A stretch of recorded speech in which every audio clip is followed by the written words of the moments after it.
Lab procedure number 21.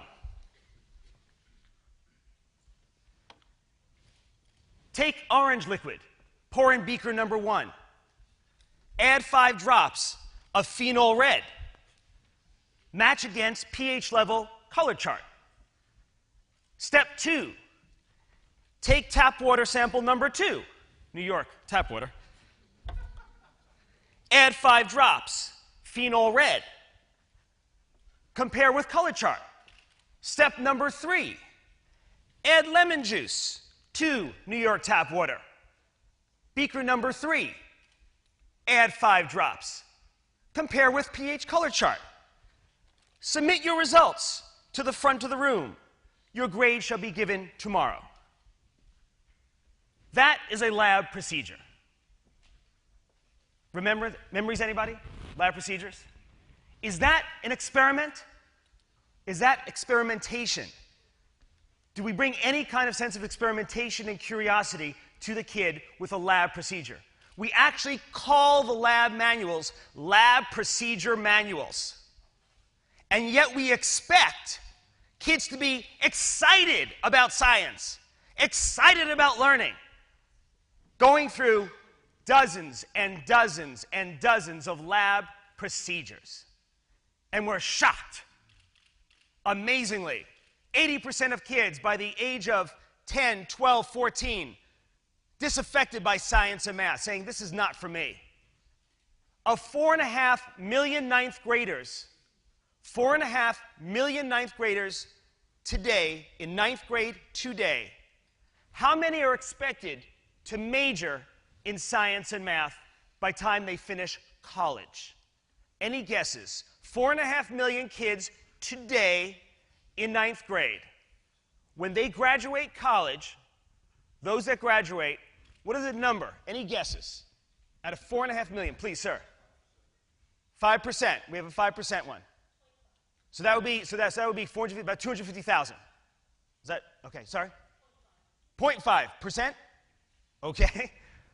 We have a very optimistic audience. I can see that now. Any other guesses? Yeah, something in between those two. About 170,000 kids out of 4.5 million will graduate in anything related to science, tech, engineering, or math. STEM, we call it. And then we're shocked.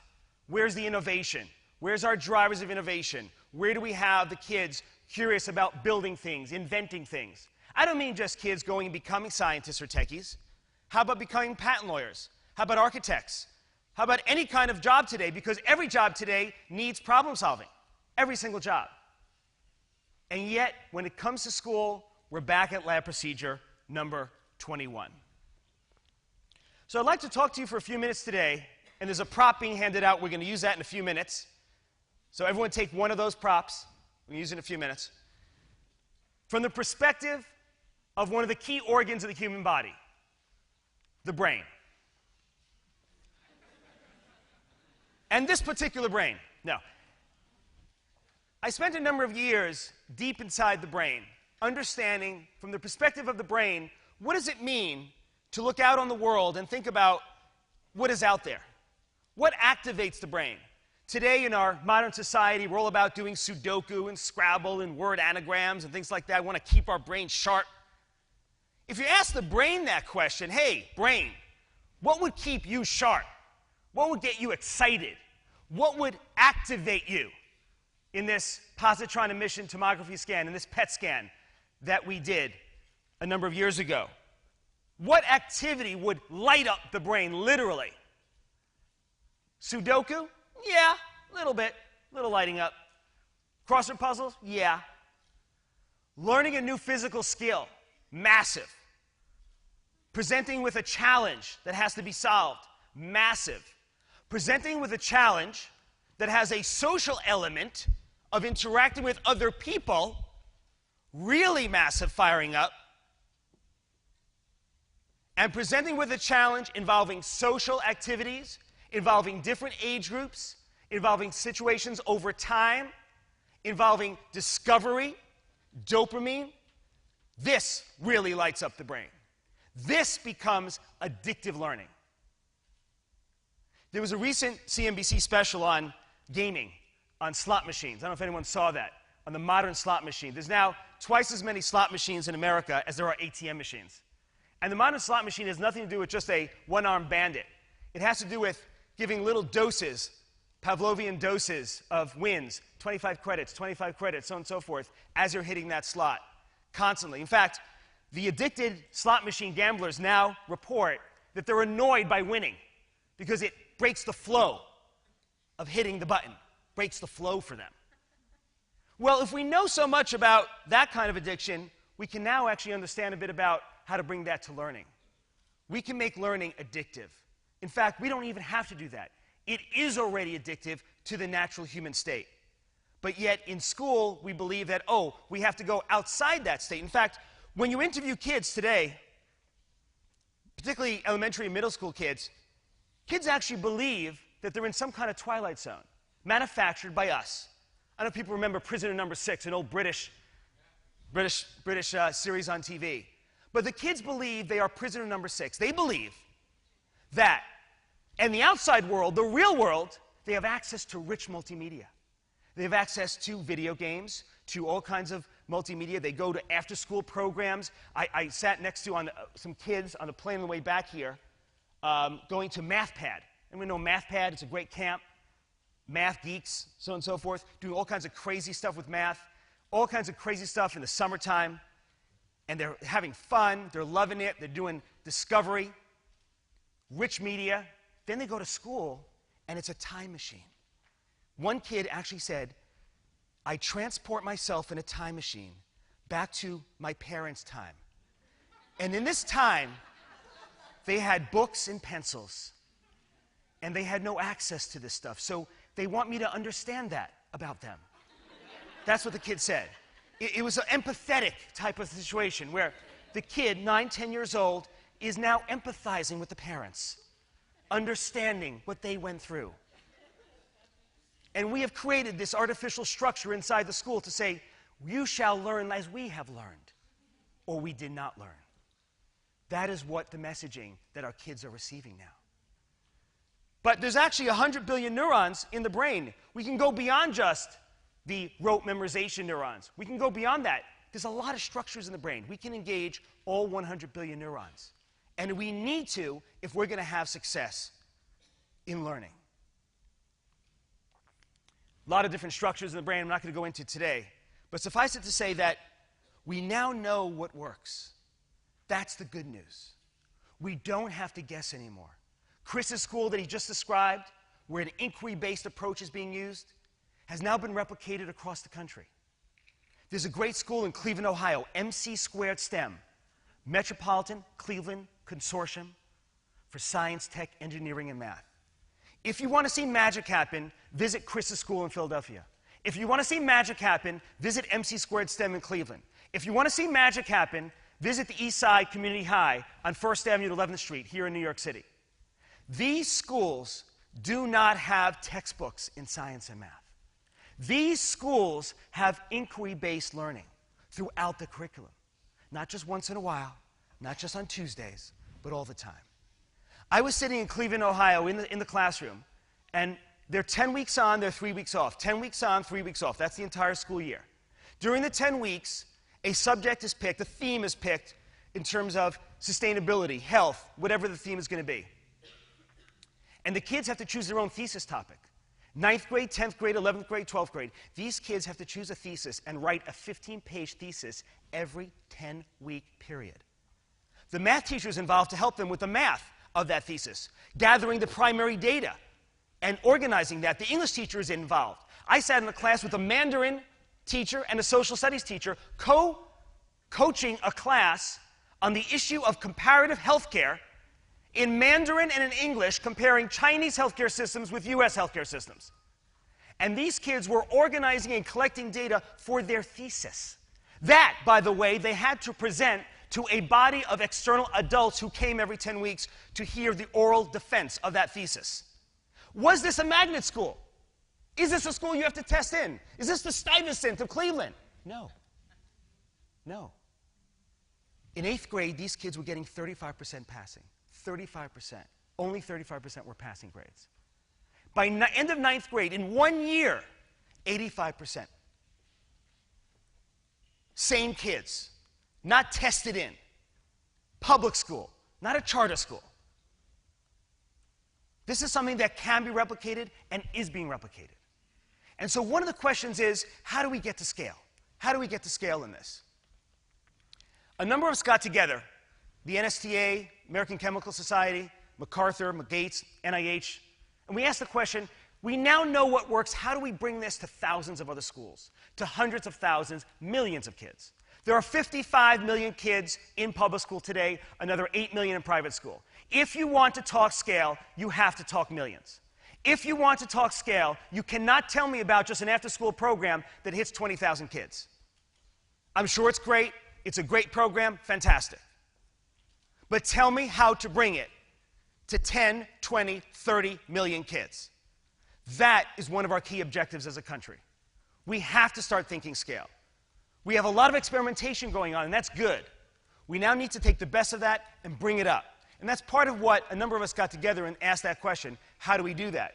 We brought in corporate support, brought in the president, and we said, what if we use Match.com, eHarmony, that kind of algorithm to change the way we think about education? Instead of saying, oh, we, the parents, we, the society, delegate to you, the teacher, the complete and overall responsibility for education, we will see the product at the end. How about a new paradigm that says, no, we will all participate, but we need some technology to coordinate all this, to make all this happen. 1 out of 8 marriages right now is happening online. After 5 years, half the divorce rate as normal marriages. And so matching algorithms have actually gotten very, very good. And we adapted this technology and designed it to match not people for romance, but teachers with techies, scientists, doctors, and others. And so teachers go online, they say, hey, I have an idea for a project. I'm a 9th grade biology teacher. We're about to do genetics. Instead of doing it from the textbook, instead of doing lab procedure number 21, 22, 23, what we're going to do is we're going to take saliva swabs from cats and dogs, pets, things like that. We're going to bring in 2 geneticists from Pfizer. We're going to have a self-directed study, coaching, groups of 4 or 5 people, 4 or 5 kids at a time. And the geneticists will come in not to lecture, not to do scientists for a day, but to just walk among the kids and coach them. We're going to do the same for robotics, and the same for rockets, and the same for all kinds of other subjects. And so we said, would this work? And we put it out there. And sure enough, whole communities adopted it. All 70,000 kids in Fort Bend, Texas, all the kids in the school system adopted it. All the teachers said, let's use this system. And they brought in these techies. And now you have an expanded pool of teachers. You have the core teachers who direct the whole system, and they're absolutely anchored to this thing. And they bring in these co-teachers, these co-mentors, these co-coaches who come in and help along and say, using my real-world experience, I can help this new kind of experiment. And I can offer the kids a challenge, a new kind of challenge maybe that's not in the textbook. But by the way, what we've also done is gone online and offer up 500 of these modules and key them to standardized curriculum. So the teacher can say, okay, I know the kid has to study for the regents. I know the kid has to study for standardized Ohio testing. And so let's key this inquiry-based module, this project-based module of going to the rivers and going to the streams, as you heard Chris talk about. Let's key that to module number 6 of the standardized Ohio testing. We can do that now. And so this is working. Here's Joel Klein, the previous chancellor here, doing an experiment. Here's robotics happening in the Success Academy at Howard University, middle school. This is a robot not that the kids made, but the kids programmed. In this case, they programmed it to do rap dancing. And it's a very, very good rap dancer, this particular robot. We actually had a contest between the robot and a group of actual rap dancers. The robots won. These are kids in Roosevelt High School in D.C. They've each built rocket ships. The guy taking the picture is Charlie Bolden. Charlie Bolden is the head of NASA. Charlie Bolden came down and he said, I heard about what you're doing. I want to be one of the techies. Charlie Bolden is one of the first African-American astronauts in space. And he said, I want to participate. I will participate, and thousands of my fellow NASA engineers and astronauts will participate. And he came down himself to kick it off.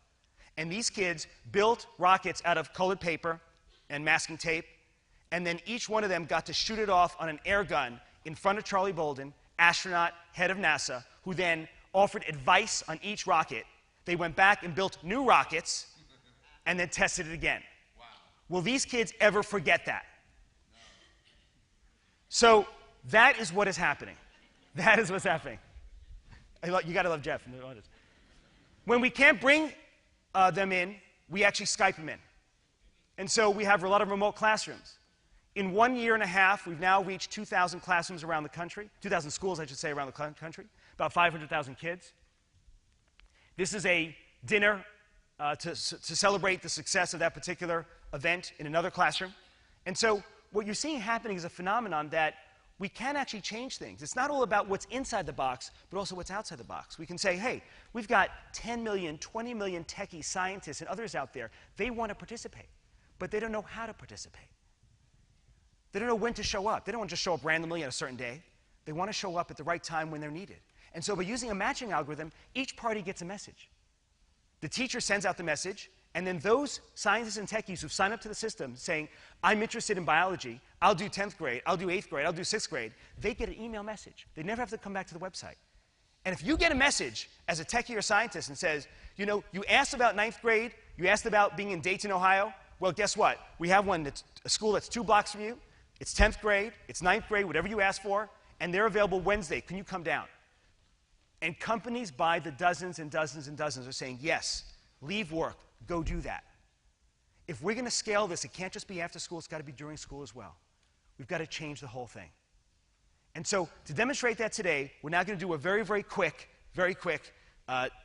demonstration. I have with me 3 fun bags from the Apple 24-hour store on 5th Avenue and 59th Street.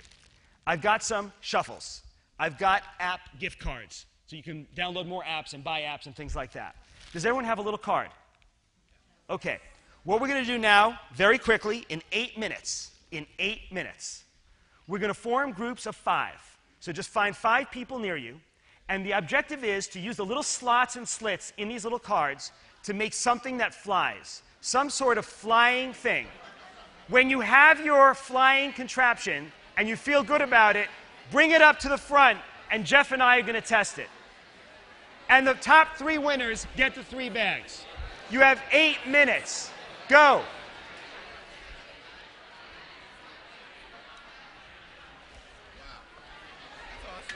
Good. Great. Thank you. You can help me judge again? Of course. Okay. 7 minutes. Anything that flies. It doesn't have to look like a plane. It can be anything that flies. Jeff and I are going to toss it into the air, and we're going to see which one goes the farthest.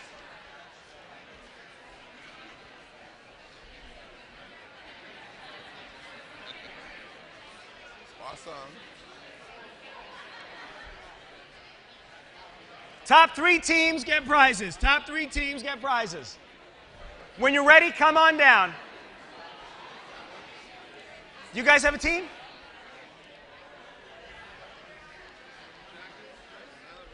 Yeah, we just met. Yeah, we went backstage. This is awesome. Fun, man. Fun. So you got to come visit us in Philly. Yeah, I'm going to come visit. Awesome. Yeah, 100%. Yeah, 100%. Yeah. No, what you guys are doing, it's just, that's the movement. You know, we got it, but it can't just be little points of light now. Now No, we have it's to. gotta be a movement. We have to just spread it. And it's got to be more than science. You've got to understand. Oh yeah, I'm just giving science. I'm No, going to end this that. Yeah. Science. The beautiful thing is Yeah. people get it in science. What do you need? Oh no, here's just. Click it. Yeah, I agree. Yeah. Is it how long it stays aloft or how far it goes? Far, far. We're looking for distance. Distance. How you doing? Good. Are you ready?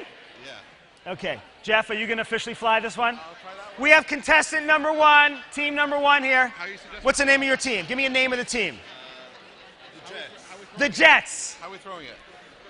You have to ask them. Frisbee. Frisbee style. Go across the stage. Chris, mark the spot. No, do it again. It got blocked by the podium.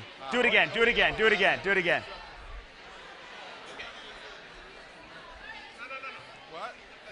like skipping a rock. That's pretty good. That is good. All right, mark the spot. Mark the spot. Okay. That's good. Do we have team number 2? Come on. 2 minutes. 2 minutes. Let's go. Come on down. If you want to win, you got to fly. If you want to win, you got to fly. You really have to use at least 2. You have to use at least 2. You ready? How do we fly? How do straight? Bring it again. Bring it again. Let Jeff do it. Jeff is the official tosser. Jeff is the official tosser. Now this is straight? Above the shoulder. No, do it again. Do it again. No, it was better the first time. No, frisbee style. Frisbee style. Frisbee style. All right. Whoa! Elaborate. Which style? Which style of toss? Over the head, over the shoulder. You do one. Over the shoulder. You do one. Over the shoulder. All right. We have 3 teams so far. Leave it there on the spot. We have to see it. How do you want to throw it? Boomerang. How should we throw it? Frisbee? Frisbee style. What's the name of your team? Creatives. The Creatives. Here we go. Whoa! So far, that's number 2. So far, that's number 2. How should we throw it? Thumb. Oh, this one has instructions. It says put thumb here.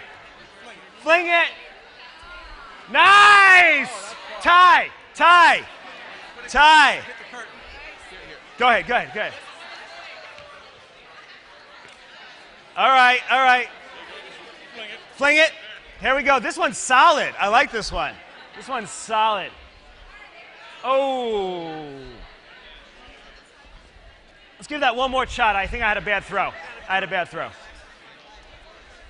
All right. That's number 2. That's tie for number 2 so far. Whoa! What was that? That there is his. That's the win. So far. There you go. Did that have at least 2? No, they're back there. That's a team for them. No, but that at least two cards? Yeah. Okay. Yeah. That was great.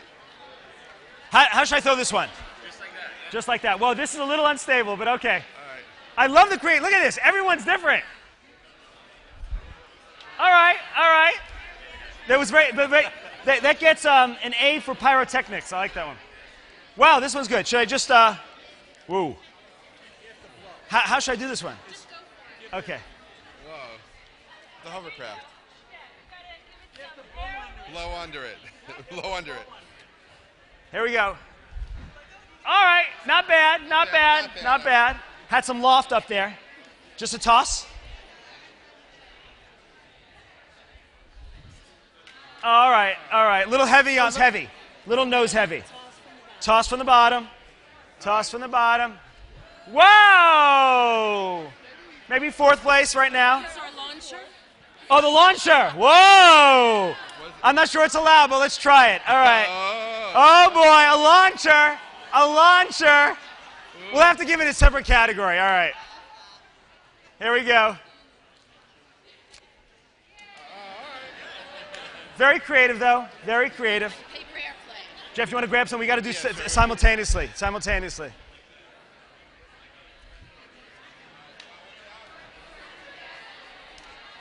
A few more. Come on, let's go. By the way, these are all made of balsa wood that's left over from furniture. Can anyone guess who had the quote on the back? Whose quote is this on the back? No. This is the President of the United States when he launched the site.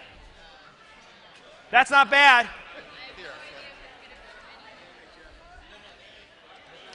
This one has a rear rudder. All right, last few. Flying saucer, very dense.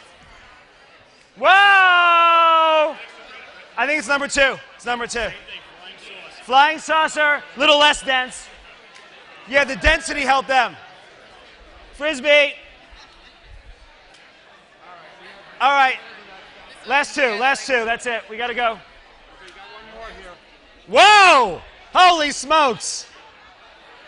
This is a, wow, this is elaborate. I like this one. Oh!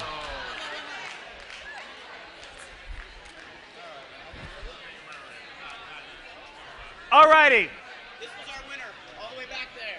So I think we had the man in black shirt, and then we had the two teams that got, yeah, we had that guy. Who was the other team that got far over here? Right here, right? Yes. Also back there, over there. Oh, wait, which team is which? Who's your team? Where's your team? This is your team? Okay, where's your team? And also those guys. Oh, the first one. Is that you guys the same?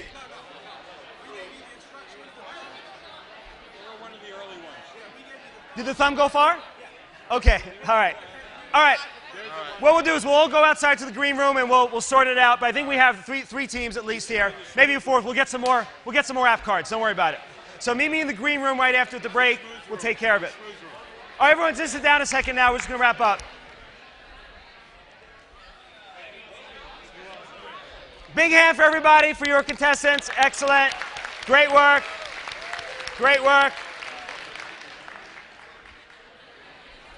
Everyone take a seat. We're going to meet outside in the green room right after I speak. Yeah, in the green room. Right? In the cafe room. The cafe room next door. The Schmooze Lounge. Everyone have a seat. We'll wrap up.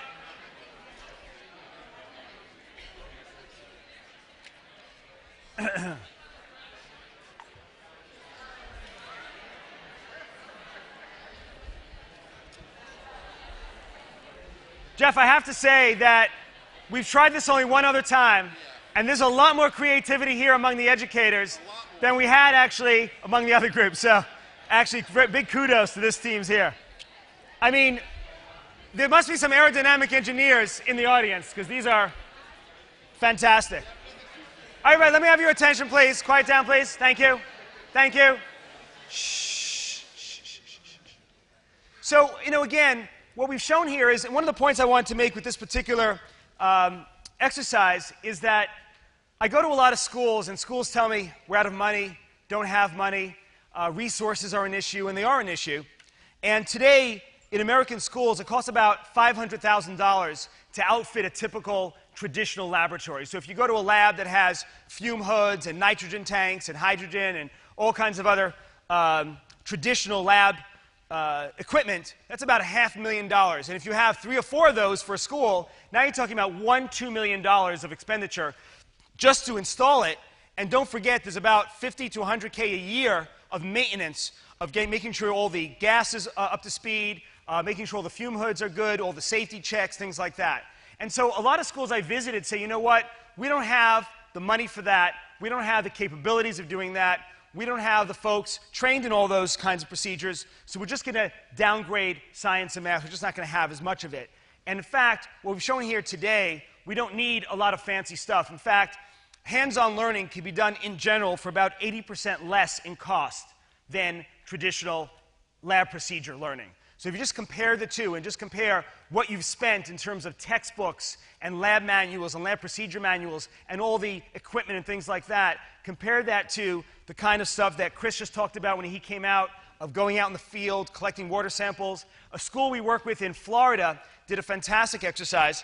They brought kids to a local stream just literally a few blocks away from the school, and the water was not potable, you can't drink it. And so the kids were given just rudimentary things, really just some plastic empty Coke bottles, the big 64-ounce bottles, and a couple of other things, and said, hey, try to make some filters. And they had some testers, some water testers there to test it. And sure enough, they tried some rudimentary filters, some gravel, some leaves. That didn't really work. Then they put more sedimentary layers. Then they put more and more layers. And the kids ultimately came up with their own solution of a stack of 3 Coke bottles, all with different kinds of sedimentary layers and other kinds of material that they found just in the area. And they actually got drinkable water, and they all drank it, and not one was sick. So that's good news. But what we can see from that, and when you interview those kids are super excited. And by the way, I'm using science and math today just really as a case study. This doesn't just apply to science and math. This doesn't just apply to technical stuff. I'm using that today because it's just an easy case study to show you and show you what's happening out there. Again, we now know it works, but you can do this in all manners of things. Recently, I was at some of the Civil War battlegrounds. There's obviously a ton to do with bringing kids to the points of history, bringing history into the classrooms. There's a great organization called Facing History and Ourselves. Anyone here have experience with Facing History? Tremendous examples of bringing history into the classrooms. They bring people from history into classrooms, be it Holocaust survivors or things like that. So in a way, analogous to what we're doing on STEM and things like that. And so this can be applied in social studies, in history, English, lots of different areas as well. So I want to thank you very much. Thank you for participating. And for those teams who won, see me out in the Schmooze Lounge. Thank you very much. Wow, thank you. That was awesome. That was great.